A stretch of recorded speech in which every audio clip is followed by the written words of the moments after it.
Saudara, tambang ilegal jadi perhatian utama Presiden Prabowo Subianto demi menjaga kekayaan alam negara.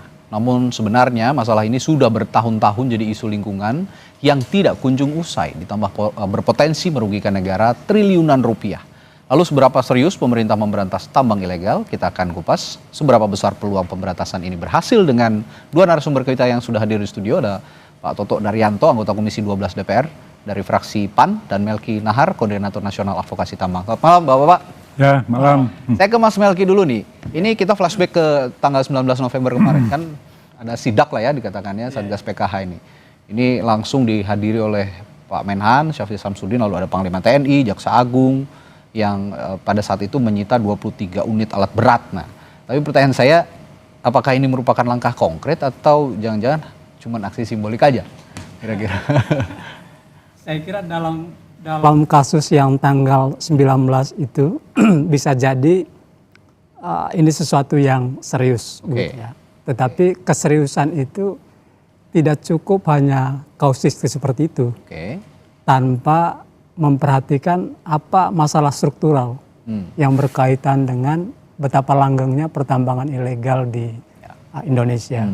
Dan saya kira salah satu yang menarik pernyataan dari Menteri Pertahanan bahwa negara tidak boleh kalah. Ya, negara gitu tidak ya. boleh kalah. Tapi kan pada praktiknya aparatus negara justru menjadi bagian dari aktor kejahatan yang sama. Kan itu rumitnya. Tapi sudah bisa dibuktikan atau tidak keterlibatan itu kira-kira? Udah banyak kasus kasus-kasus yang melibatkan aparatus negara kan. Entah politisi, entah aparat keamanan baik polisi maupun tentara begitu. Dan saya kira salah satu temuan menarik September kemarin itu terjadi di Provinsi Aceh. Pansus DPR Aceh itu menemukan ada 1.000 ekskavator aktif yang beroperasi di sekitar 450 titik tambang ilegal. Tambang apa itu? Emas ya? Tambang emas dan segala macam. Dan menariknya, satu ekskavator itu menyetor dana jaminan keamanan kepada oknum aparat sebesar 30 juta. Wow.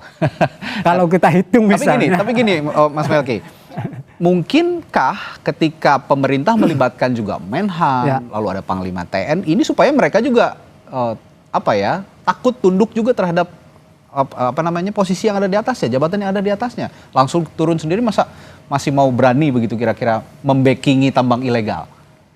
Ya, mestinya itu bisa menciutkan aktor-aktor yang beroperasi selama ini di lapangan begitu ya.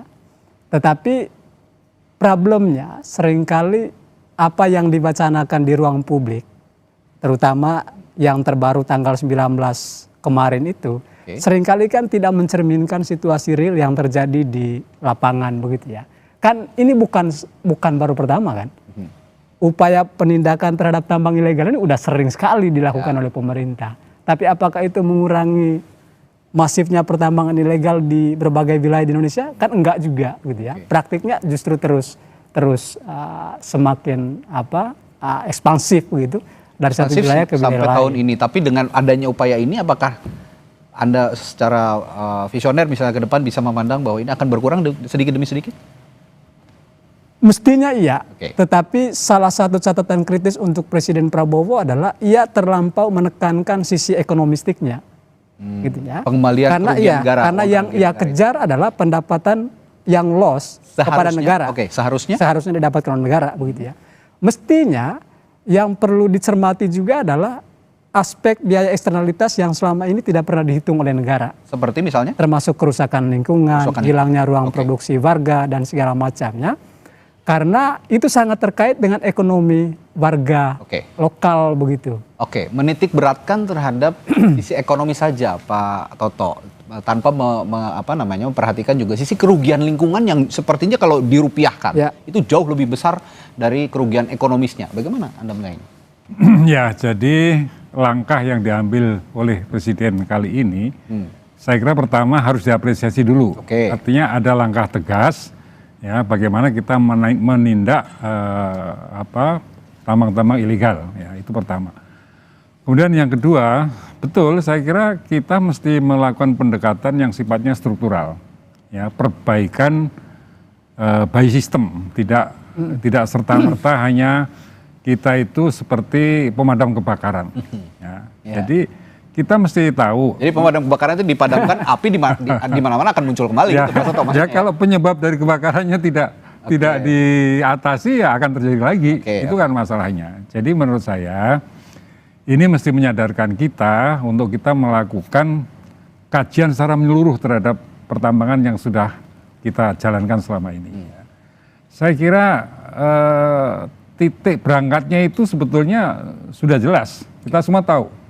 Kan selalu kita bilang Undang-Undang Dasar 1945, pasal 33, semua hafal. Ya. Bagaimana tambang itu harus dikuasai negara dan sebesar kemampuan rakyat. Itu intinya itu aja. Jadi selama ini mengapa terjadi penambangan ilegal? Ya karena kita tidak mampu menegakkan kedaulatan di pertambangan. Nah tentu ini ada masalah sistem, masalah struktur yang harus kita benahi.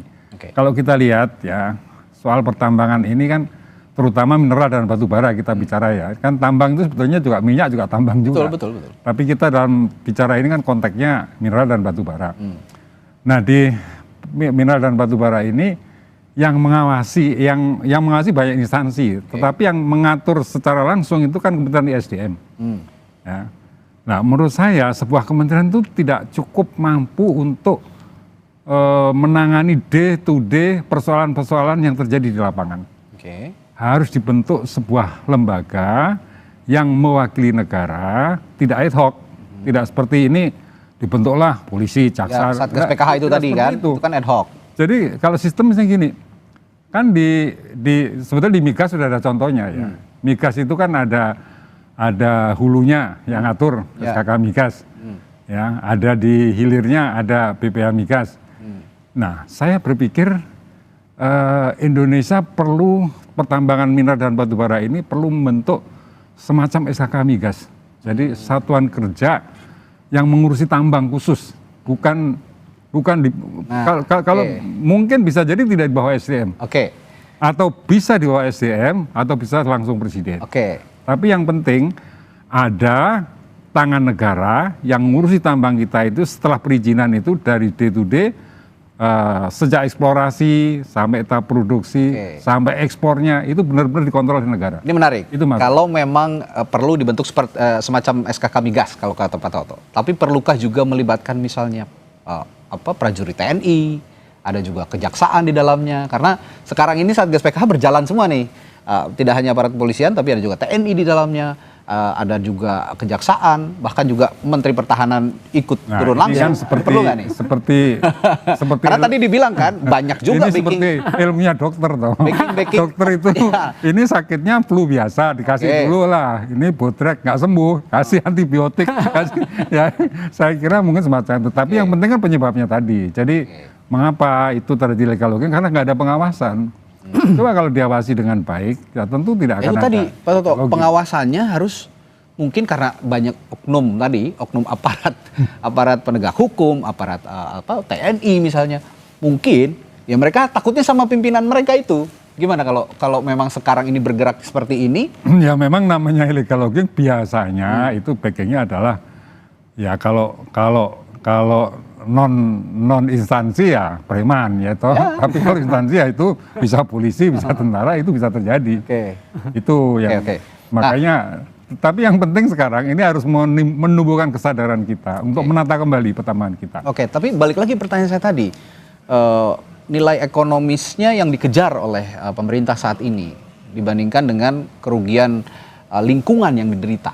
Kira-kira apa yang perlu ditata kalau memang nanti perlu dibentuk SKK Migas? Targetnya yang penting sekarang itu harus berhenti illegal logging karena kerusakan lingkungannya begitu besar. Diberhentikan dulu aktivitasnya. Harus berhenti, tidak ada lagi illegal. Kalau gitu itu. Saya ingin juga mendapatkan perspektif pengawasan legislatif advokasi masyarakat, keterlibatan prajurit TNI misalnya di Satgas PKH ini apakah juga sudah menjalankan mandat Perpres nomor 5 tahun 2005, bagaimana juga menghindari potensi wewenang militer dalam penertiban sipil. Saya akan tanyakan hal itu nanti setelah jeda di Sapa Indonesia Malam.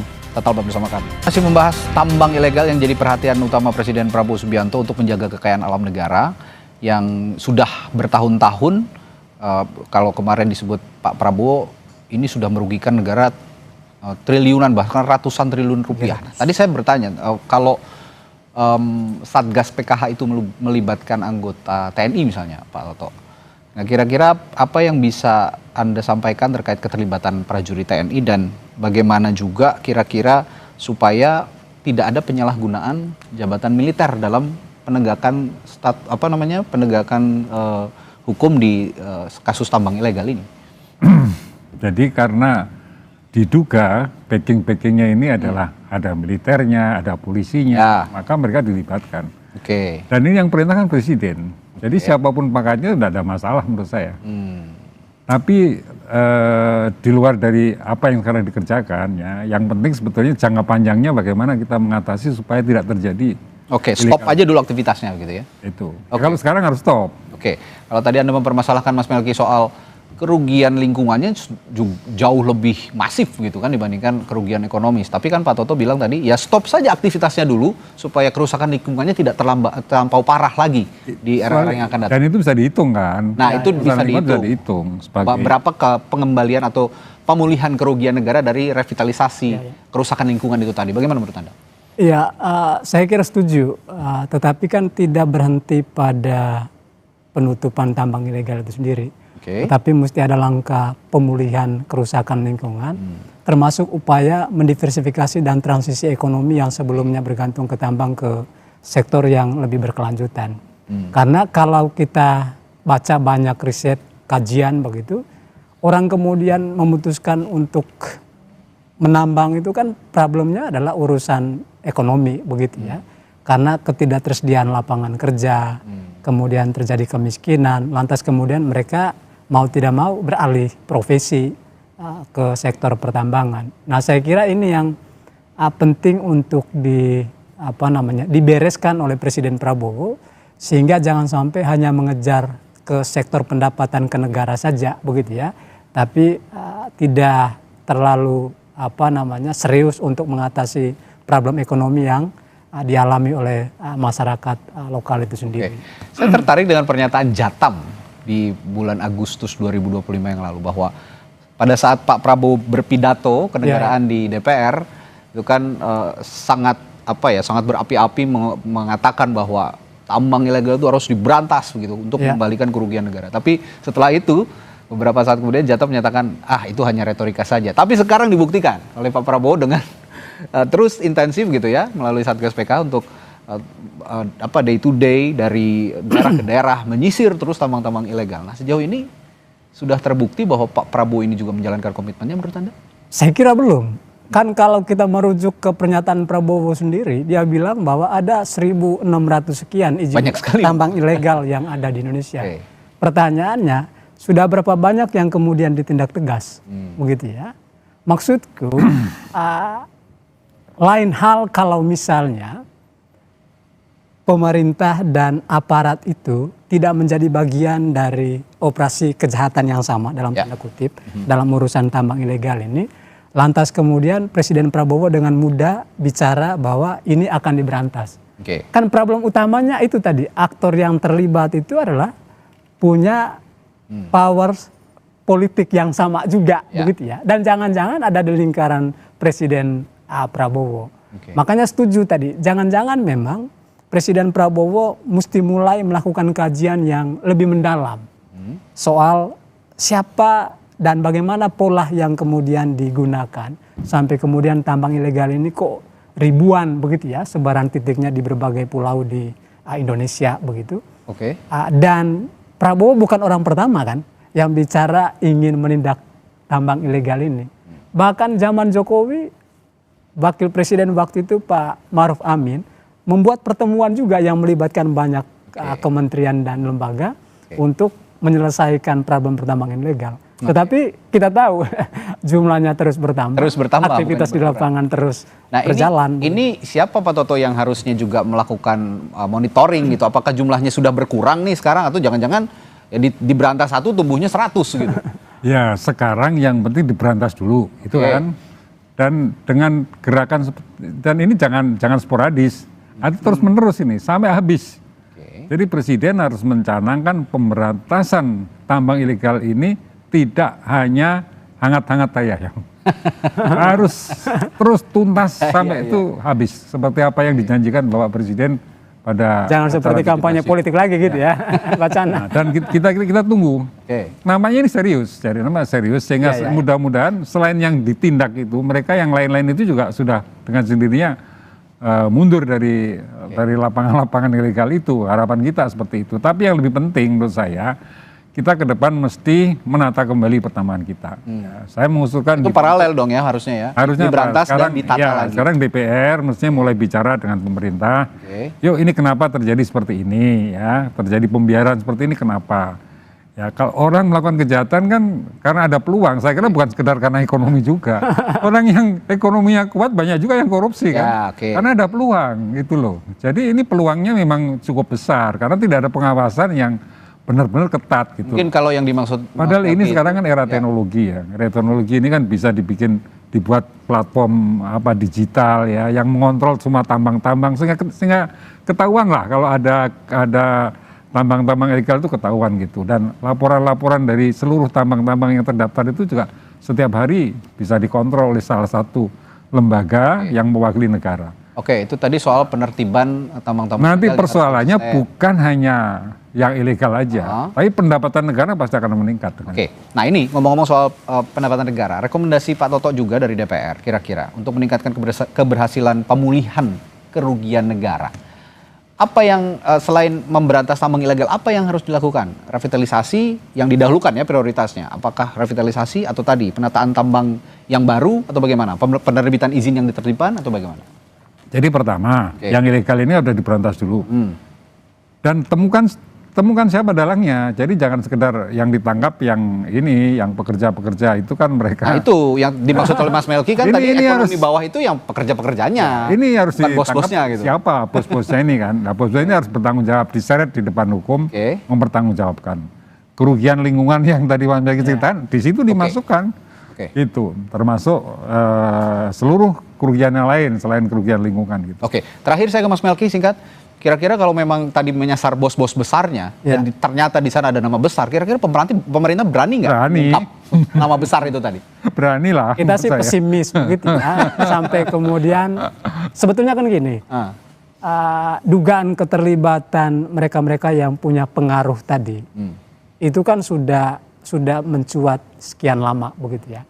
Kasus di Kalimantan Timur misalnya yang polisi itu Ismail Bolong itu, ya, bahkan dia menyebut dia setor kemana, ke atasannya dan segala macamnya.